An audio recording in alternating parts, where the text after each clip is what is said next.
Okay, so let's take a look at how you can use the autonomous database in Oracle Cloud and use it to connect to a particular warehouse database. So in short, we are finding a way to connect to the database that we created on cloud.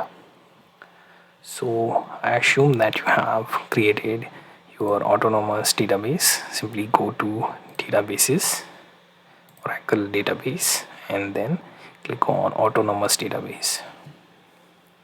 It should take you to autonomous database page like this. Here you can sort by compartment or you can sort by workload. Also there is state-based sorting, and once you do that you would be able to view your autonomous database warehouse that you created. If you haven't creating another one, let me show you how to do that. Simply click on create autonomous database, then choose the compartment, choose display name, then database name, then choose the workload type. So in your case it could be Apex or JSON or transaction processing or even warehouse. Then you choose the shared infrastructure or dedicated one, right? Then you toggle this for free or premium or upgraded version of database. So where you get the option to choose the database version like 19C, 21C, etc. You can also choose the CPU count like 1 or 2 and storage as well. Then you add your password for admin, right? And also choose to access it through the option of your choice, right? And once you do all of that, you will have database like this. So in my case this is warehouse, autonomous database warehouse, right? And to connect to it I have like multiple options, right? So here it shows available. Once we initiate the setup, it will go into provisioning, and based on our region it will let us that instance once it clears the queue, right? So then status becomes available, right?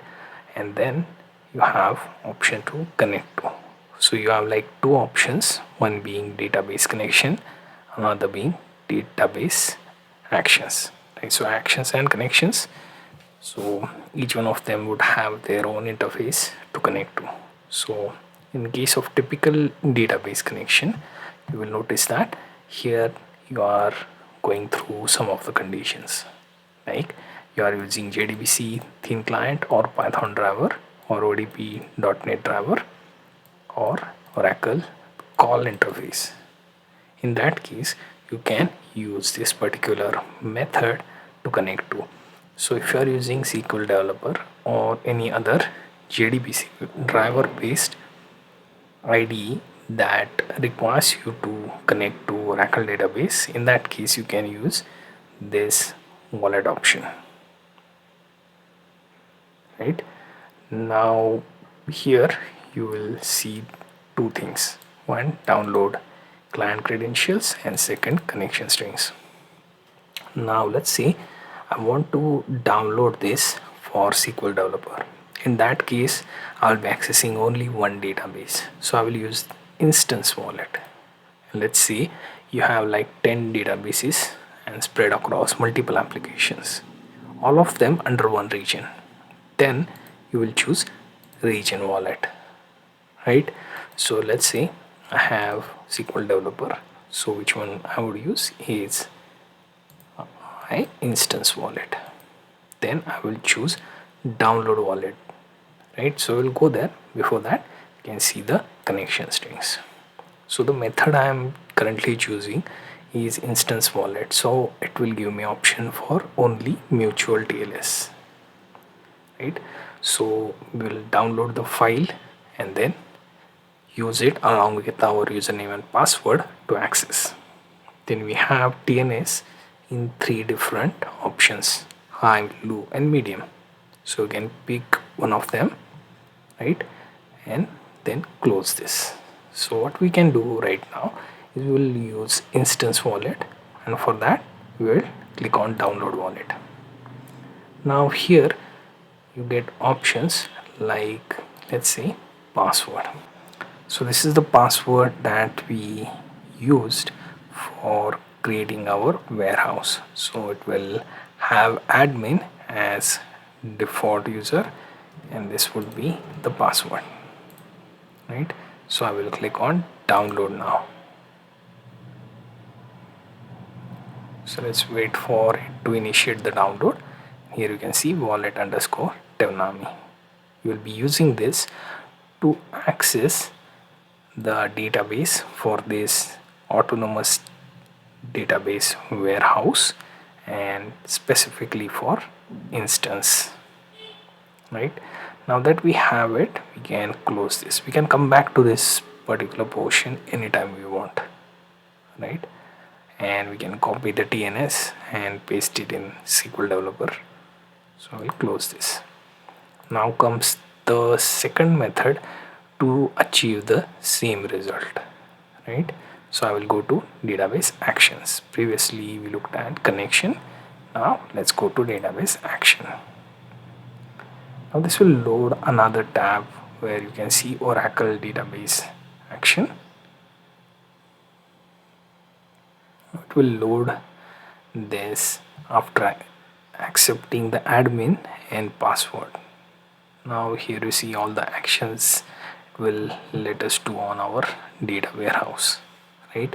So the warehouse that I created, where I can run SQL queries, use data modeler, then use REST API, then JSON collection, create chart out of my data, use scheduling option, and then also there is one option for machine learning. All of that possible within database action.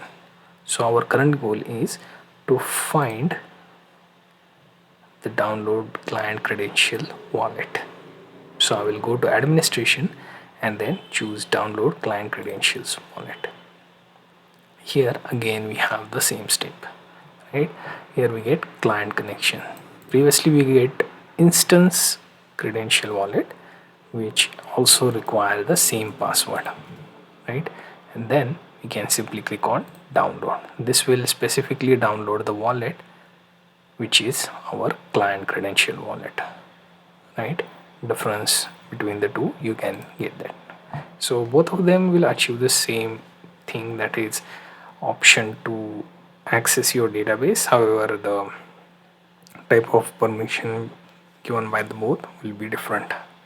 Like instance and regional will have different option along with the one here in client credential, right? So we pretty much managed to do the action here, and we will go back to our autonomous database warehouse, where you can see I managed two actions here. One more thing I didn't cover is option to change the password, right?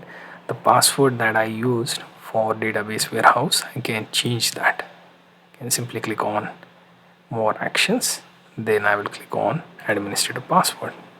So admin remains the default, it can't be changed. Password I can then paste in these two text boxes, right? And then I will be able to change the password. Now that once the passwords are changed, you will notice that it would be reasonable to go to database connection, then click on rotate wallet, because our previous passwords are changed and we don't want to keep remnants of our old instance wallet either. So we'll rotate the wallet and then again download the new instance, and then use that instance wallet reference in whatever method we use to connect to database, like SQL Developer or maybe Navicat. We can use that particular new instance wallet file in that connection. Similarly, we have like database actions. So in that case also we will be changing client credentials file if we change the admin password here. So we usually do this whenever we feel like we want to take over the security side and regularly update the password, right? So in that context, you can follow this flow.